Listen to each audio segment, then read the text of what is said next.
ओम शांति। आज की शिक्षाप्रद कहानी का नाम है साधना से भगवान की प्राप्ति। कहते हैं एक राजा था जो बहुत धार्मिक स्वभाव वाला और प्रजा को बहुत प्यार करता था, उनकी सभी बातों का ध्यान रखता था। प्रजा में भी वो प्रिय था और सभी इष्ट देवों की पूजा करता था। भक्ति भावना बहुत थी। एक बार भगवान उनसे प्रसन्न होकर उनको दर्शन देने आए।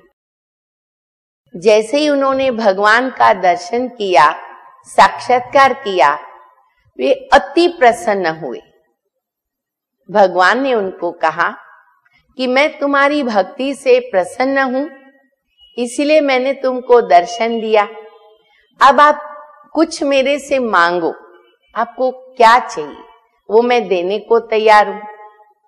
राजा ने कहा कि भगवान, आपकी आशीर्वाद से हमारे राज्य में किसी भी प्रकार की कमी नहीं, सब कुछ है मेरे पास। भगवान ने कहा फिर भी कुछ मांगो।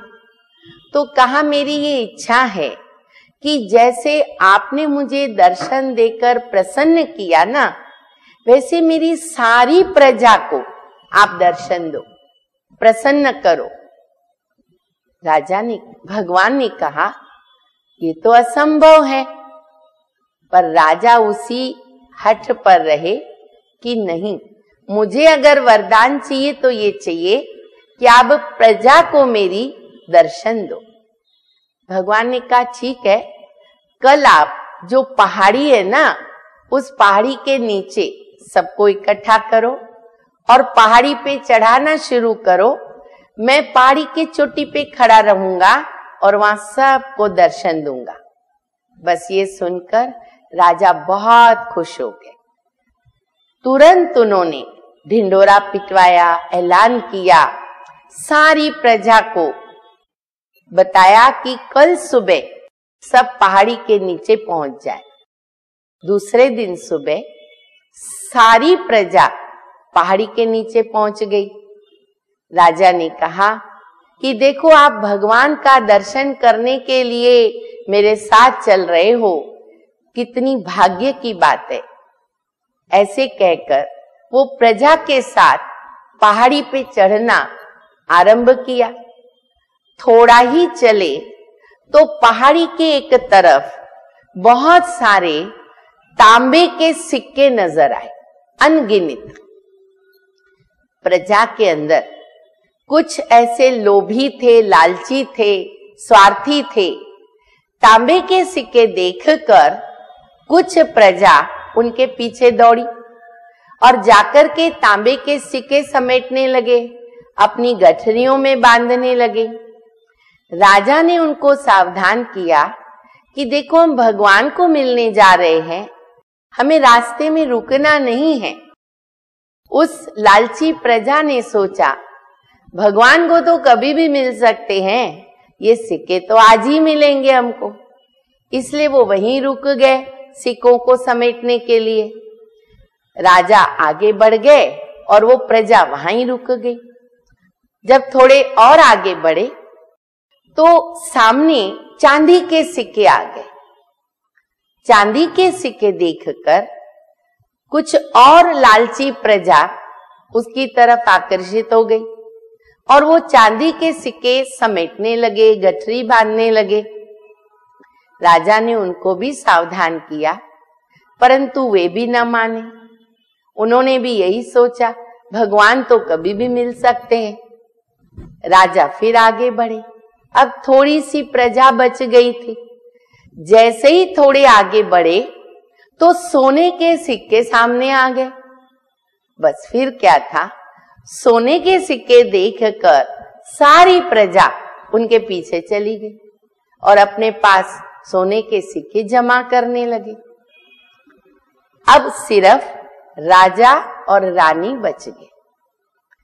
सभी को छोड़कर राजा रानी के साथ आगे बढ़े और रानी को बता रहे थे कि देखो लोग कितने लालची हैं, भगवान से मिलने के बजाय जो भौतिक साधन है, प्राप्तियां हैं, उसके पीछे पड़े हुए हैं, कितना अपना नुकसान कर रहे हैं।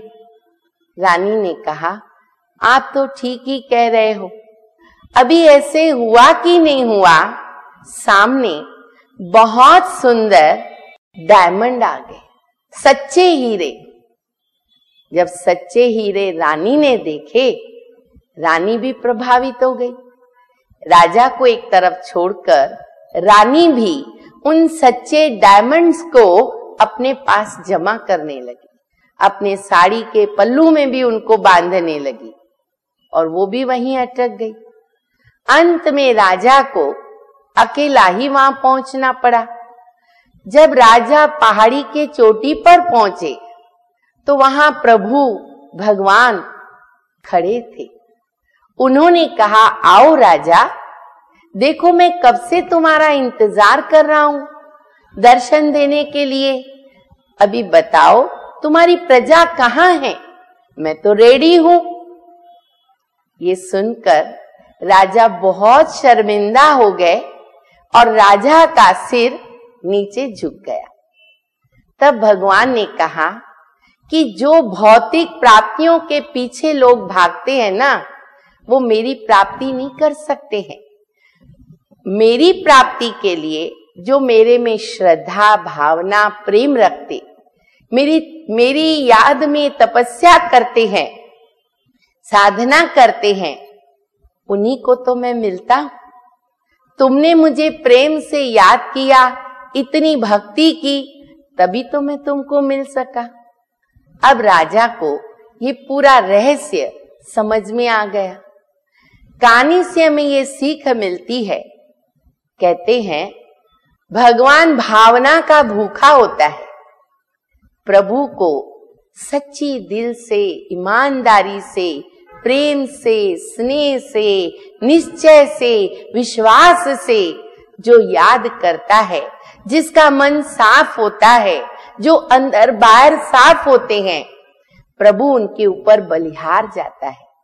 प्रभु उनको हर प्रकार की प्राप्तियां कराता है। तो अभी परमपिता परमात्मा इस धरती पर अवतरित होकर हमें सर्व प्राप्तियां करा रहे हैं। आप सभी भी उसके अवश्य अधिकारी बनो। ओम शांति।